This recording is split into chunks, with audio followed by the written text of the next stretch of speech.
Welcome to the All Financial Hour podcast with Steve All.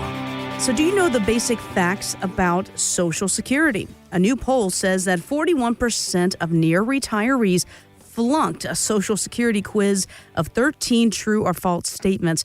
Another 37% got a D. This really shouldn't come as a surprise. I mean, Social Security can be complicated. We've talked about this before, but are you surprised by what people don't know about Social Security, Steve? I was in the beginning. We'll kind of put it that way. Because Social Security, 20 years ago, how did things work out? When I get 62 years old, I'm going to retire, I'm going to turn on my Social Security, and I'm going to turn on my pension. And that's just kind of what people did. It was like autopilot. Mm-hmm. Now it's shifted a little bit. What is it now? I'm going to go to 65. I'm going to retire, turn on the pension, Social Security, and do all those things. Why to 65? Because that's when Medicare kicks in. So that's the new 62, I would say, in the 2020s, as we look at it from there. Because so people just get a plan put in place. And what I like to allow people to look at is they don't all have to happen at the same time. You know, I might be able to look at it and say, okay, I'm going to retire and turn on my pension. But then we have to look at that Social Security. When is the optimum time to take Social Security? There's a big difference. Most people don't realize that if you take your Social Security check at age 62, or if you wait until you're age 70, that monthly check will increase by 76%. Wow. That's a big difference. That's a big difference. If you're supposed to get $1,500, now you're only getting $1,000, and go from there. That's a big difference when we start to look at the amount of money that people are leaving on the table. So we have to do an analysis around it. And a lot of the things that come into play are all completely different situations. It's not really kind of a one-size-fits-all type of a deal. What if you're single? Different thought process. Mm-hmm. What if you're married? I like to look at the marrieds to sit here and say, do we have to think about the survivor benefit? Because, we're probably both not going to pass at the exact same time. And what would be the best thing for the survivor? What happens if we got a divorce or we're widowed? What are at a young age? What are the options? There are so many different ways that you can take Social Security. And I had a client come in the other day.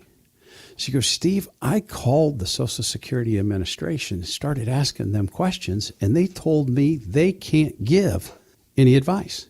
And I said, that is a true statement. Because you'll hear those things that say, we called Social Security, and we talked to 3 different people and got 3 different answers. The reason why that could possibly happen is the way you ask the question. The way you ask the question, because they're only allowed to answer the question. Right. Yeah.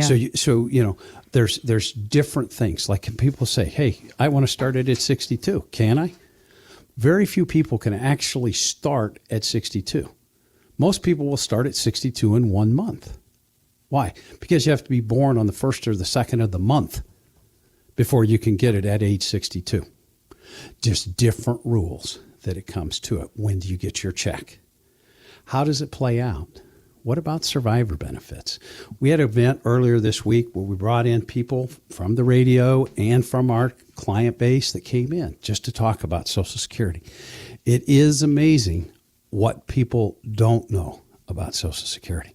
How do I delay? How do I get that 76% increase? Well, I might spend down some of my IRA assets. Well, Steve, I'll have to pay taxes on those.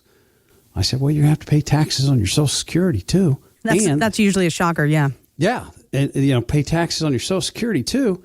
And when you hit those required minimum distributions, you could pay a lot more tax. So those are the questions that we need to look at, and we need to sit down and talk. And I think Social Security optimization is about the best thing you can do for your retirement. Because remember, they say they might run out in 2033 to 2033, 2034, and we might only get 74 to 75% of our benefit. Mm-hmm. Let's look at that. Find out if that happened to you, how would you replace the income? Or two, how do we get as much out of it as we possibly can? Give us a call now. Ask for the Social Security optimization. I will tell you, I can't do it in a vacuum. I have to gather information because I can't make a recommendation that you might delay taking your Social Security if I don't know what other assets that you have. So give us a call now. Ask for the Social Security optimization. Steve, you fly a lot. We were talking about you, going to Florida. You're on airplanes quite a lot. Yeah. Yes, you are. Quite a bit. Usually 3 to 4 times a month. Exactly. Yeah. And you know how they always have the stewardess, do they even call them that anymore? I don't know, whatever. In the middle of the aisle, they go, here's your exit. Here's all these things. This is what you need to do. And no one pays attention. Well, an American Airlines pilot recently had enough with all the unruly behavior by passengers. He laid down some ground rules during his opening remarks. Listen to this. Stow your stuff. Get it out everybody else's way. Put your junk where it belongs. Don't lean on other people. Don't fall asleep on other people. Don't pass out on other people or drool on them unless you've talked about it. Listening to videos on speaker mode and talking on a cell phone on speaker mode, that is over. Nobody wants to hear your video. I know you think it's super sweet. It probably is. But it's your business, right? So keep it to yourself. He says what everyone else is thinking, let's be honest.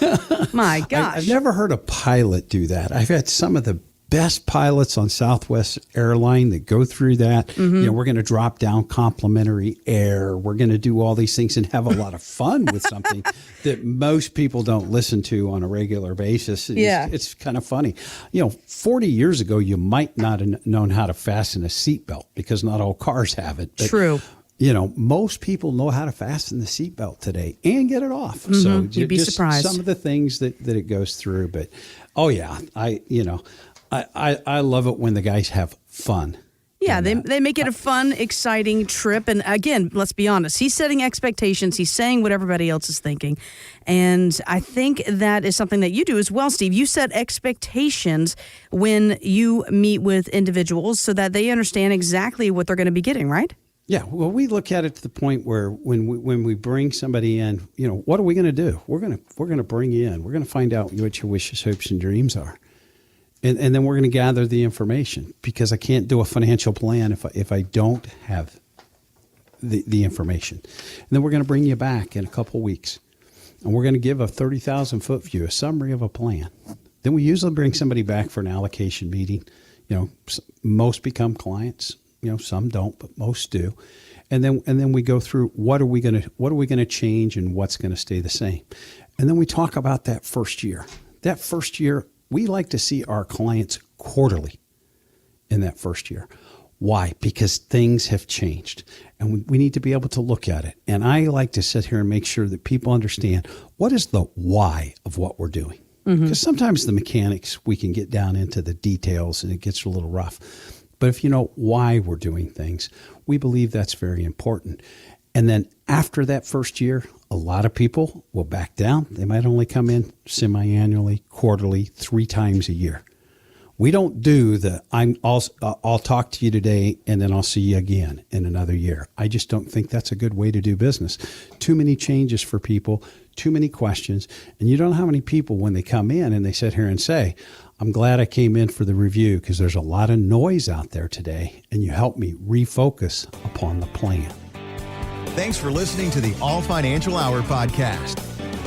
Insurance products are offered through the insurance business All Insurance Group, LLC, AIG. All Financial Group, LLC is an investment advisory practice that offers products and services through Impact Partnership Wealth, LLC, IPW, a registered investment advisor. IPW does not offer insurance products. The insurance products offered by All Insurance Group, LLC, AIG are not subject to investment advisor requirements. IPW and All Insurance Group, LLC, AIG are not affiliated companies. Investing involves risk, including the potential loss of principal. Any references to protection, safety, or lifetime income generally refer to fixed insurance products, never securities or investments. Insurance guarantees are backed by the financial strength and claims-paying abilities of the issuing carrier. This radio show is intended for informational purposes only. It is not intended to be used as the sole basis for financial decisions, nor should it be construed as advice designed to meet the particular needs of an individual's situation. All Financial Group, LLC is not permitted to offer, and no statement made during this show shall constitute tax or legal advice. Our firm is not affiliated with or endorsed by the U.S. government or any governmental agency. The information and opinions contained herein provided by third parties have been obtained from sources believed to be reliable, but accuracy and completeness cannot be guaranteed by All Financial Group, LLC.